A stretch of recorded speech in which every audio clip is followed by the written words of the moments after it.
Très bien, bienvenue à tous. L'émission a été diffusée un peu plus tôt aujourd'hui.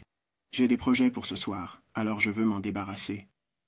Très bien, nous examinons donc, évidemment, une vue rétrospective de quelque chose que j'ai avant que cela ne se produise. Ainsi, vous avez eu l'occasion de voir ce qu'il en était pour mon groupe de mentorat privé. Quand je dis ces choses, c'est presque comme une invitation pour certains d'entre vous à m'envoyer un email pour me demander de les rejoindre. Vous ne pouvez pas y participer, d'accord? J'enseigne le mentorat. Sur YouTube, d'accord? Ainsi, vous n'avez pas besoin de me contacter, d'accord? J'enseigne ici même. Et vous n'avez pas besoin de m'envoyer des informations sur votre carte de crédit. Vous n'avez pas besoin de créer un compte PayPal. Il n'y a rien à craindre. Soit vous le regardez, vous l'appréciez et vous en tirez quelque chose, soit vous ne revenez plus jamais le regarder. C'est très simple. Mais je reçois beaucoup de commentaires et ils sont très positifs. Merci pour cela. C'est très encourageant. Très bien, nous regardons le contrat à terme. Contrat à terme, Imini Nasdaq pour la livraison de mars. Si vous vous souvenez, j'ai décrit ce déséquilibre ici et je vous ai donné le haut de cette bougie et le bas de cette bougie qui devraient se situer juste à ce niveau. Donc avec ce déséquilibre, nous avons négocié à la baisse, à une décote, et nous sommes revenus à une prime. Encore une fois, mesurez le haut jusqu'au haut. Je vais le faire pour vous, car je sais que certains d'entre vous se demandent s'il est possible de le faire pour moi.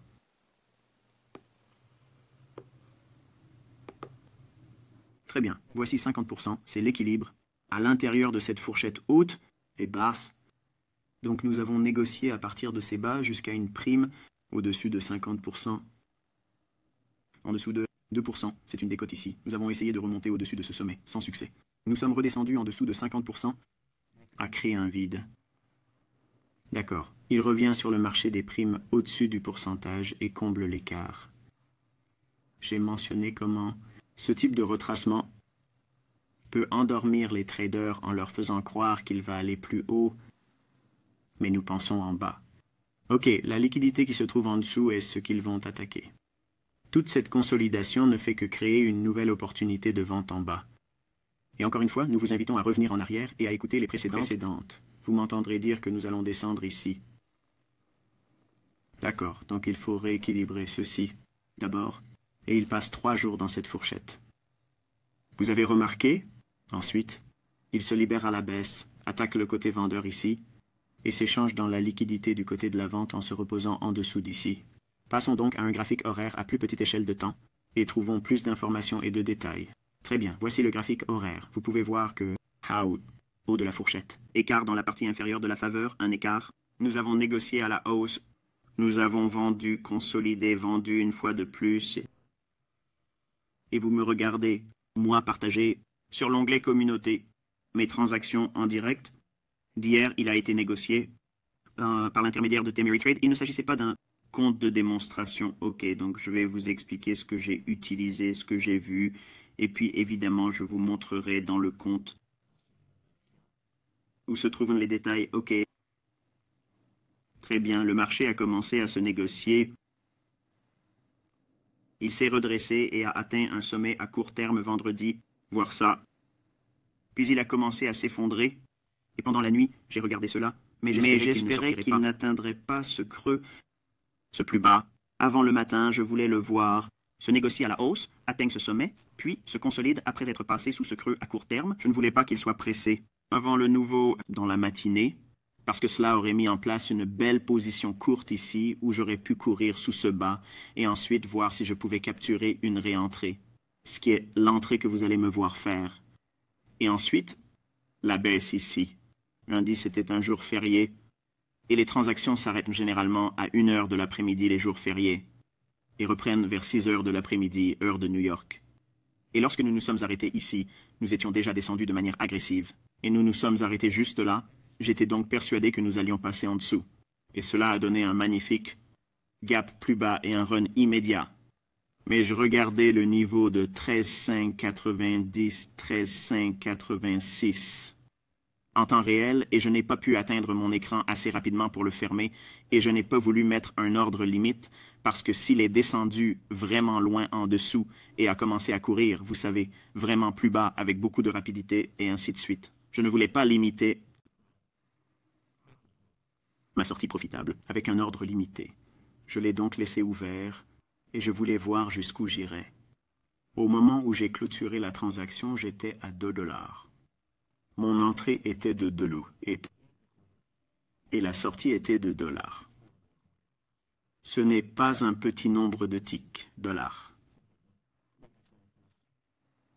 Multipliez ce chiffre par 4 et vous obtiendrez votre valeur en ticks pour ceux qui aiment continuer à les compter. Je vais descendre dans un cadre temporel de 15 minutes.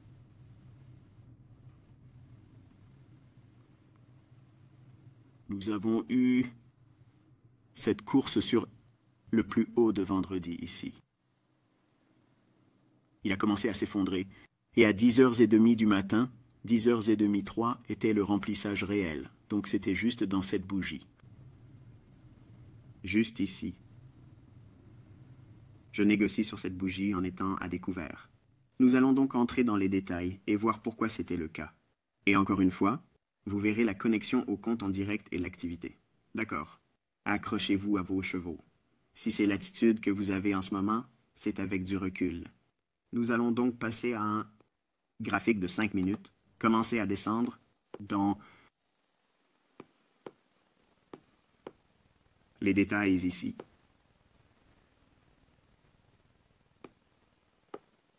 Il est un peu plus grand pour que vous puissiez apprécier les déséquilibres qui se manifestent. Très bien. Nous avons donc eu ce rallye vers le haut qui, dans mon esprit, a agi comme un mouvement de Judas dans la matinée. D'accord, voici 8h30. Le cours commence à grimper. Je veux donc être à découvert, à l'ouverture de cette bougie. Et vous pouvez voir que, peut-être que vous ne pouvez pas le voir, le prix d'ouverture est ici. Le prix d'ouverture ici, ok. Voici la bougie de 8h30 juste ici. L'ouverture à 13,798 et demi. Donc je veux de préférence être à découvert au-dessus de ce prix. Ok, donc j'anticipe une nouvelle faiblesse. Et avant que je n'aille plus loin dans cette affaire, j'ai plusieurs personnes, probablement environ une demi-douzaine de personnes, mentionnant leur confusion quant à la raison pour laquelle j'ai mentionné le prix d'ouverture à New York à minuit et le prix d'ouverture à 8h30 du matin. Il y a 2 points de référence sont spécifiquement traités ici. Si vous examinez l'ensemble de la fourchette quotidienne, vous utiliserez le cours d'ouverture à minuit, mais si vous regardez la séance du matin, vous allez utiliser le cours d'ouverture de 8h30 du matin. Ok, j'espère que vous avez fait la distinction. Ne vous inquiétez pas, j'ai une leçon sur la structure du marché à venir. Jeudi, cela renforcera et éliminera tous les doutes et toutes les inquiétudes à ce sujet. D'accord, mais pour l'instant, passons en revue celle-ci. 8h30 du matin, le prix d'ouverture. Je suis baissier. Je pense que nous allons descendre en dessous de ce niveau, le niveau vert ici. C'est l'ancien plus bas quotidien. Donc, quand cette bougie ici à 8h30, je m'attends à ce que tout cela soit un faux rallye. C'est quelque chose pour endormir les traders et les inciter à poursuivre la hausse. Le retracement. Les gens qui ne comprennent pas vraiment les blocs d'ordre vont dire « Regardez ça, c'est une bougie de clôture à la baisse, je vais l'acheter. » Puis lorsque le cours commence à monter comme ça, ils se disent « Wow, c'est vraiment facile. Chaque bougie de fermeture à la baisse après une hausse est un bulls ou un bloc. » Ce n'est pas... C'est ici que se trouve le véritable contexte. Ok, il y a un déséquilibre. Et c'est ce que je regarde. Je regarde ce taux de déséquilibre. J'essaie donc d'opérer à l'intérieur de cette fourchette pour faire court. Maintenant, je sais qu'à cause du volatilité, elle peut colorier en dehors des lignes. Et c'est bon.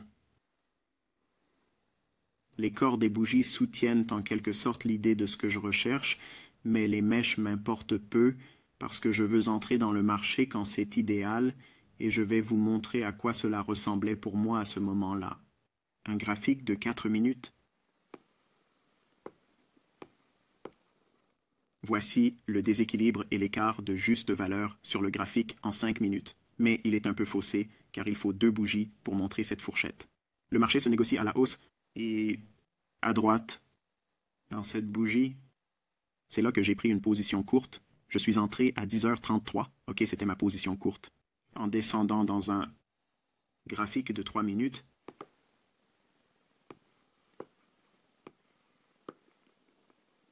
ok, le marché se négocie à la hausse et travaille à l'intérieur de ce déséquilibre. Et juste là, à 10h33, cette bougie quand elle commence à se heurter à l'extrémité supérieure de l'écart de juste valeur, juste là, quand elle la touche et commence à s'éloigner, je suis là-dedans. Je prends une position courte. La raison pour laquelle j'ai confiance est que je ne pense pas que ça va monter. C'est parce que nous avons ce sommet ici. D'accord? Et puis nous avons ce sommet ici. Lequel est le plus élevé? Celui-ci ou celui-là? Évidemment celui-ci. Maintenant, cette bougie est haute. Regardez ce qui se passe. À partir de ce sommet, nous avons un sommet d'oscillation à court terme à côté de celui-ci, puis nous en avons un ici. Donc celui-ci fait un sommet à moyen terme. Nous avons donc un intraday à long terme sur un graphique de 3 minutes, ce qui semble être un oxymore, je sais, mais sommet à long terme, un sommet à moyen terme, parce que ce sommet est plus bas que le précédent. Mais nous avons un sommet d'oscillation ici, et ici qui sont plus bas, étaient toutes deux inférieures à celle-ci. Alors nous avons le même contexte. Ici, nous avons un sommet avec un sommet plus bas de chaque côté. La structure du marché me montre donc que c'est le premier. C'est un marché baissier parce que mon tirage sur la liquidité est ici. Il n'y a pas encore eu d'échange en bas. Cela va donc agir comme un gros aimant. Donc toutes ces fluctuations ici sans comprendre ce que je vous montre, vous aurez l'impression que ce n'est que du bruit, c'est du chop. Ce n'est pas le cas. En fait, elles vous disent exactement ce qu'elles vont faire. Donc le sommet de l'oscillation ici est un sommet d'oscillation à moyen terme. Je veux donc être court à proximité de ce sommet parce qu'il est probable qu'il se brise comme il le fait ici. Donc à 10h33, quand il atteindra l'extrémité supérieure de cet écart de juste valeur, je dois à ce moment-là revenir en arrière d'une bougie.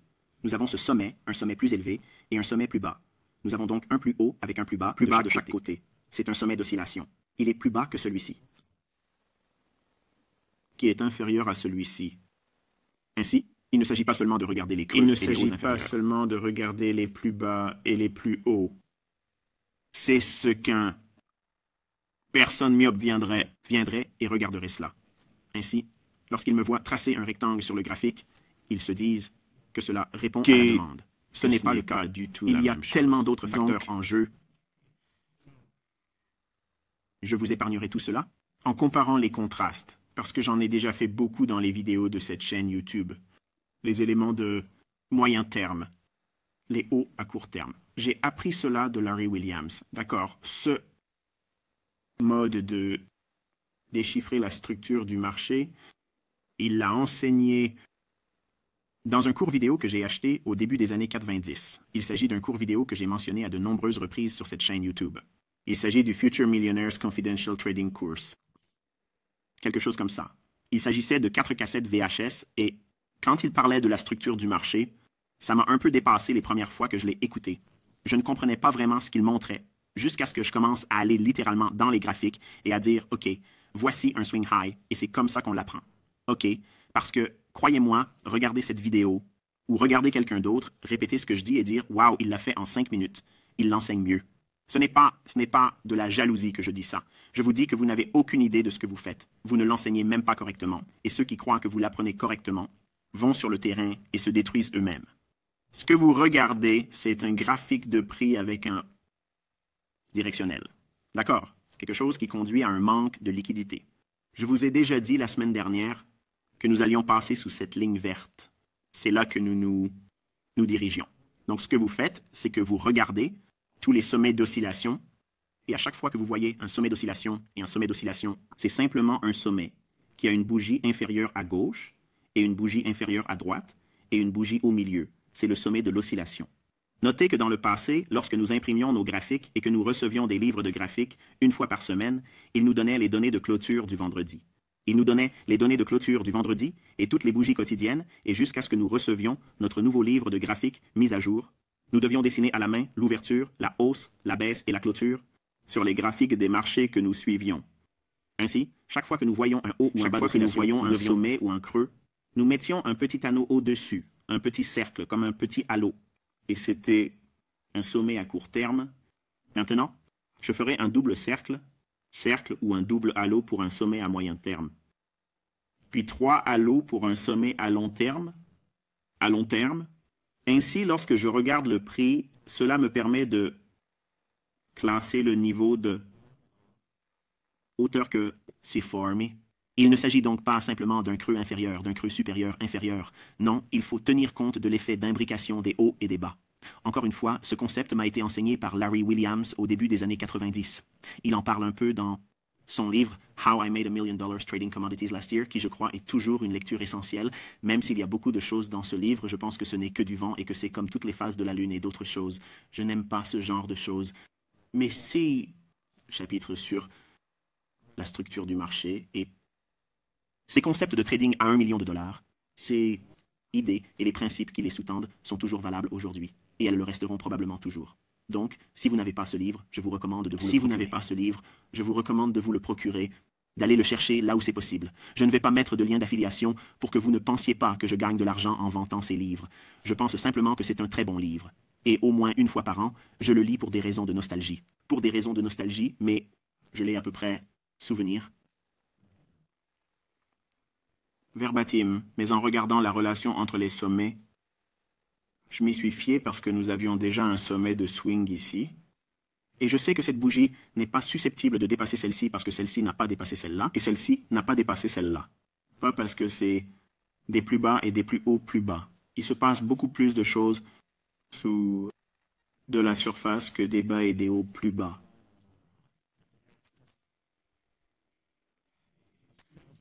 C'est affligeant d'entendre des gens parler de la sorte et d'essayer de réduire les choses à quelque chose comme ça, ou à une idée de support résistance. Il suffit d'acheter le plancher et de vendre le plafond. Ou pourquoi ICT ne regarde-t-il pas cette transaction ici et cette transaction-là? Parce que ces transactions sont évoquées a posteriori par les personnes qui parlent ainsi. Je prends littéralement des transactions en direct. Je les prends, je les exécute et je sais pourquoi je le fais. Je ne devine pas. Je n'essaie pas de comprendre ou de déchiffrer ce qui se passe une fois que je suis dans une transaction. Je sais ce que je cherche et je sais pourquoi j'attends. C'est quelque chose qui s'apprend en développant sa patience et en faisant confiance à un modèle. La seule façon de lui faire confiance est de procéder à des tests rétrospectifs. Regardez tous ces mouvements de prix et commencez à classer les hauts et les bas de l'oscillation. Je vais amplifier ce dont je viens de parler dans la leçon de jeudi, parce que la leçon de jeudi portera sur la structure du marché. Je vais apprendre à beaucoup de gens à penser qu'ils connaissent la structure du marché. En fait, ils n'en savent pas grand-chose. Mais si c'est la bougie que j'essaie d'atteindre, et que j'exécute avec toute la compréhension de ce schéma, je veux voir un déplacement. Nous l'obtenons ici. Maintenant, si je ne prenais pas ce trade ici, je pourrais négocier avec le retour à cet endroit. Pourquoi? Pourquoi est-ce possible? Nous avons un sommet d'oscillation. Il a été cassé à la hausse. Ce plus bas est atteint ici. Le niveau le plus élevé est atteint ici. S'il le touche à nouveau, je peux être à découvert.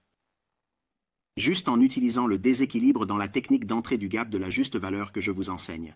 Donc, je peux aller là-bas et être à découvert, ou je veux monter ici aussi près que possible de ce sommet important que j'ai déjà souligné ici. Je veux être dans cette position et attendre ce mouvement initial parce que quand cela se produit, quand vous êtes si haut dans le sommet de la séance, donc à 8h30, juste là, cette hausse, je suis très proche de ce sommet en entrant ici. Vous avez remarqué? Je n'attends pas une cassure en dessous de ce plus bas. J'entre là où c'est une entrée optimale. Une entrée optimale. Je n'ai pas besoin d'atteindre le sommet le plus élevé. Vous n'avez pas besoin d'atteindre le sommet le plus élevé. Mais vous devez comprendre pourquoi il devrait s'éloigner des niveaux auxquels vous essayez d'entrer.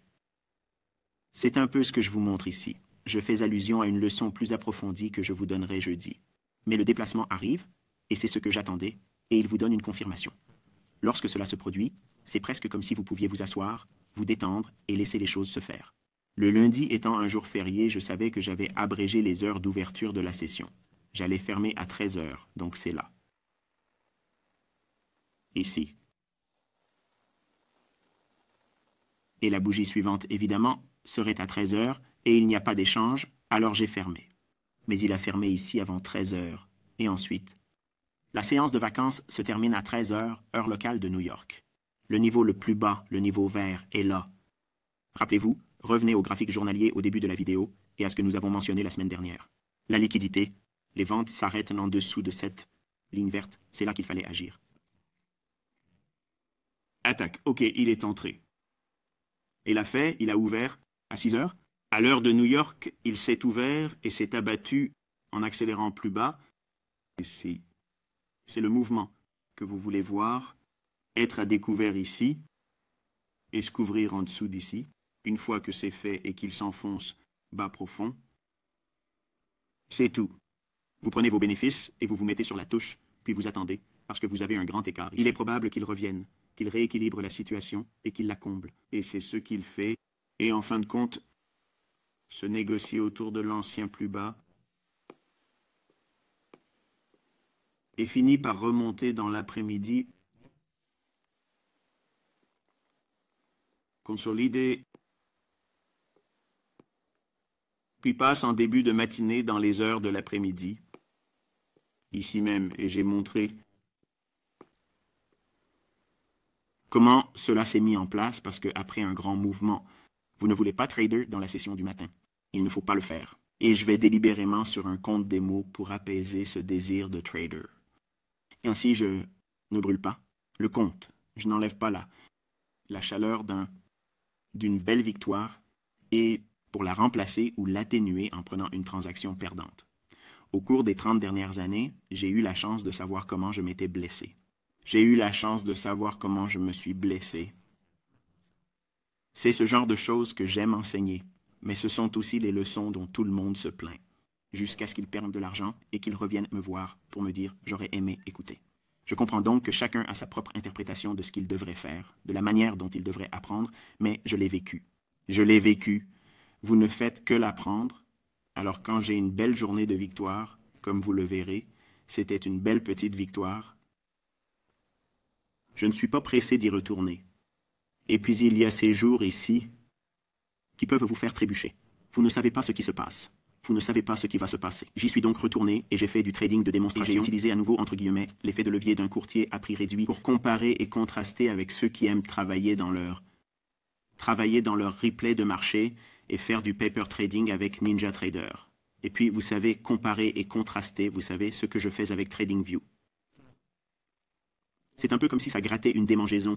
Et ça m'évite d'avoir des problèmes avec un compte réel parce que si vous attrapez un bon coup de langue sur le marché et que vous avez eu des transactions gagnantes ou que vous avez attrapé une très belle transaction gagnante, que vous avez dû attendre pour que la configuration se mette en place lorsque cela se produit, si vous êtes nouveau, vous avez une tendance impulsive à vouloir y retourner immédiatement et à ressentir à nouveau cette poussée de dopamine. J'ai fait quelque chose de bien. J'ai gagné de l'argent. Quand j'étais plus jeune, je faisais ça et j'avais de très belles hausses sur mon compte.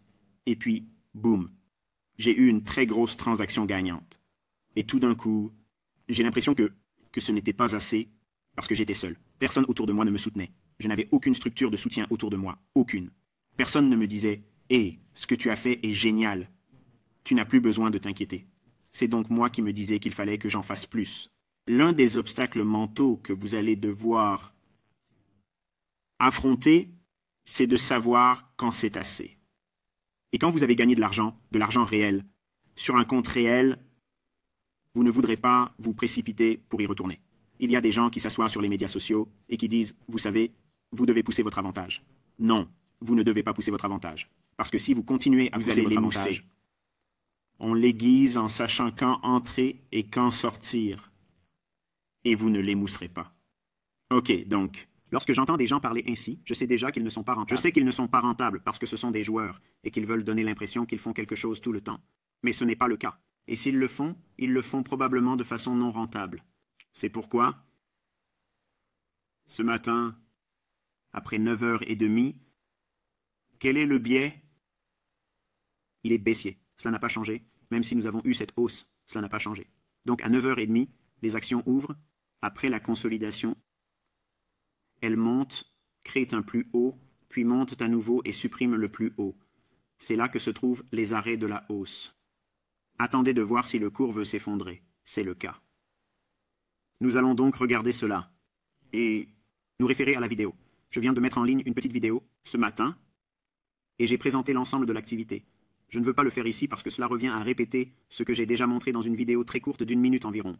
Mais en fin de compte, ici nous avons un bon petit argument de vente. opportunité et vous pouvez attaquer l'écart de juste valeur entre le niveau le plus bas et le niveau le plus haut, juste là. Et si vous voulez trader avec un biais à plus long terme, vous pouvez attaquer cette liquidité du côté de la vente qui se trouve en dessous d'ici et ici, parce qu'il s'agit de niveaux relativement égaux, et vous auriez obtenu un bon remplissage ici aussi. Donc, j'enseigne d'une manière qui permet à mes étudiants de choisir d'abord le style de trader qu'ils veulent être. Ils veulent être un day trader, ils veulent être des scalpers. Scalpers, ils veulent être un swing trader intraday, s'ils veulent être des swing traders, s'ils veulent être un trader à court terme, où l'on détient pendant la nuit, ou si vous voulez être un swing trader sur un graphique journalier ou sur un graphique de 4 heures, où l'on garde ses positions pendant une semaine ou plus, ou si vous voulez être un trader de position, ce que je n'ai pas la mentalité de faire. Il y a trop de choses qui apparaissent sur un graphique et qui me font changer d'avis tout le temps. J'ai donc beaucoup plus d'opportunités, parce que je pense à court terme, et j'excelle dans le court terme. Cela ne veut pas dire que ce n'est pas une façon rentable de négocier lorsqu'il s'agit de négociation de position. Il dit que je n'ai pas la même personnalité. Donc, j'aime exceller là où je suis le plus fort, et c'est dans le trading intraday, et je peux faire tourner le compte assez rapidement avec vélocité. Le compte assez rapidement avec de la vélocité, je peux entrer dans les mouvements à court terme et les utiliser très rapidement, ce qui est un peu comme ce que je démontrais ce matin. Ce matin, avec les femmes en vidéo qui filmaient mes nouvelles en train de filmer mes nouvelles au camp. Nous examinons donc la probabilité de redescendre en dessous de ce niveau. Si c'est le cas, il commencera probablement à s'accélérer. J'aime 13 300. Si nous avons une tendance à la baisse, j'aime bien celle-là, peut-être même si nous sommes vraiment excités. Vous pouvez négocier jusqu'à 12 000, OK, 12 008, 50, 12 008, 75 dans cette zone. Donc, je ne suggère pas que vous deviez prendre une position sur ce titre ou non, mais je réfléchis simplement à haute voix. De réfléchir à haute voix. Cette leçon était évidemment un peu rapide et lâche. Et ensuite, nous serons beaucoup plus structurés sur la leçon de jeudi sur les structures de marché. J'espère que vous avez trouvé cette leçon instructive et je vais vous montrer encore une fois un trade que j'ai effectué sur un compte réel. D'accord, je vais me connecter à mon compte TD Ameritrade. Mon compte TD Ameritrade. Et je vais vous montrer le résultat d'une transaction que j'ai effectuée hier. Je n'ai pas effectué de transaction en direct aujourd'hui.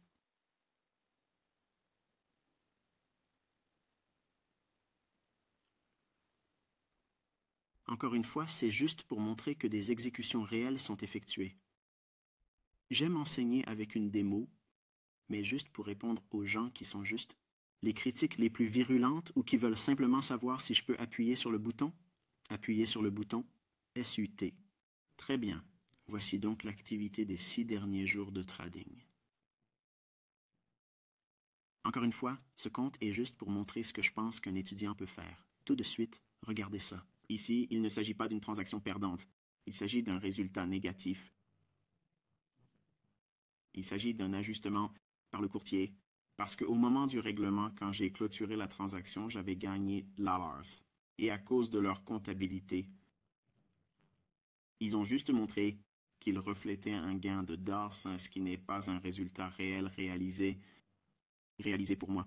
C'est eux qui ont fait leur travail administratif. C'est une affaire de courtier, croyez-moi. Je ne peux rien faire pour que cela se produise. Ce n'est pas moi qui fais des affaires bizarres, d'accord?